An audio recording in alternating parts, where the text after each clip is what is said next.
morning. Wanted to make a video today, just talking about my cancer and what's going on, and a little bit more about my story of discovering it. So, I was diagnosed with breast cancer March 30th, 2020. My birthday was March 20th, I turned 30 years old. But I had a lump on my breast for quite some time that I just did not want to accept that was real. It started off very small, but it was, when they tell you to do breast exams for like my whole life, it seemed like there's so many lumps in my breast already.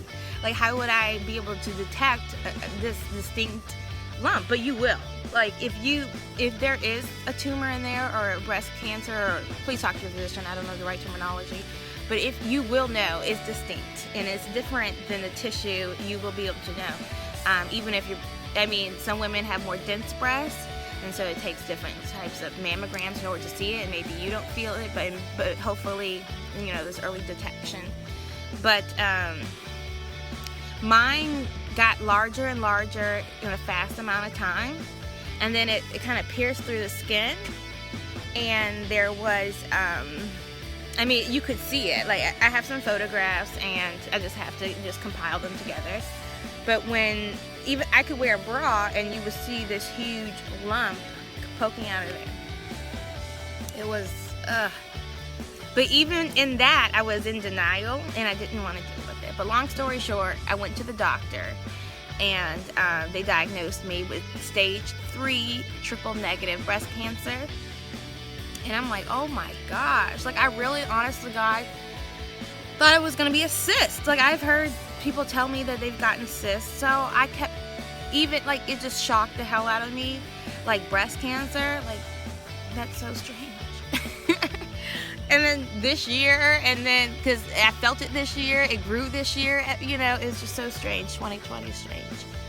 So yeah, everything after that happened rather quickly. But it started off with my PCP, my primary care physician. She immediately arranged me to go to UVA, University of Virginia, to have a biopsy and a mammogram on the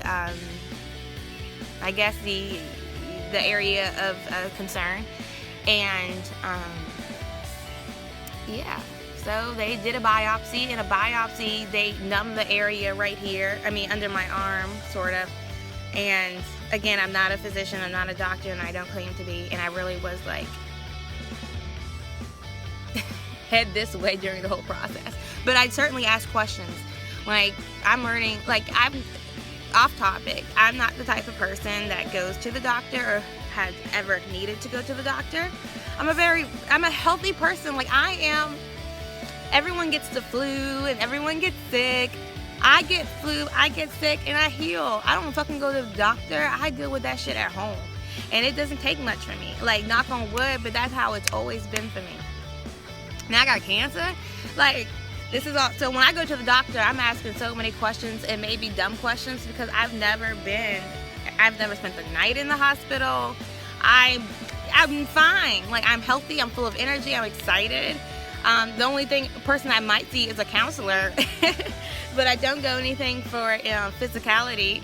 I eat healthy. I ate healthy prior to my cancer diagnosis, and I've just umped it up since the cancer. But anyway, so I think I know what caused my cancer, but that's another video, but more about the process.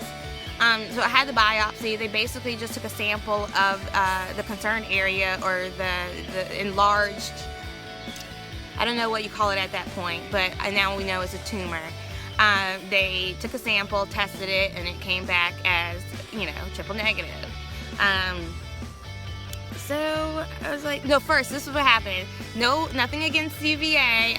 I don't know y'all very well. I can only go on my personal experience thus far. And yes, I've lived, close to that area, so I've already have my opinions. But they sent me a letter saying I did not have cancer. They mailed me a fucking letter saying you do not have cancer, and then not even 20 minutes later, I got a phone call from one of the nurses, and they made sure it was the nurse of color to call me, and she was like, "You have cancer." I was like, what a shock. That's how you find out? I'm like, come on, y'all could have. I'm like, I know offices be sloppy and nobody be putting in the full effort sometimes, but got cancer diagnosis, please get that right. I'm not gonna hold no, you gotta love people. You got. I mean, if I took that, I would really take that job seriously. I would not be writing some bullshit letter like that. I don't know, but anyway. So yeah, so then I had a biopsy after that too, because they had concern that my lymph nodes were swollen under my arms. And every time they touch me, they always like rub it, like, I'm just like, what the fuck? That's gonna be the next thing. These keep, but you're gonna like, how can I say this? Like, you could be driving down the road and die. Anything can happen. You know what I mean? Like that. I don't see it as. I feel like the thing that would kill me is being depressed and being sad and giving up and like feeling like life is hopeless and nothing will ever change and all of that. And that's when I think people, perhaps, I don't know, and I hate to speak on that, but I just know for me, I'm trying to, and I've been blessed in so many ways to have been able to take a break from the world and live like more natural for a while. That's been a major blessing. Life has slowed down, and I'm able to focus on me and only me and not feel bad about it. And that feels amazing. And I understand that there's like a worldwide pandemic and crisis, race. I mean, all these things are going on socially in the world. I'm sorry, but I come first. And I think that yeah. So I'm not even going to talk about coronavirus or any of this other stuff, but okay, I'm not even going to talk about that. Edit this.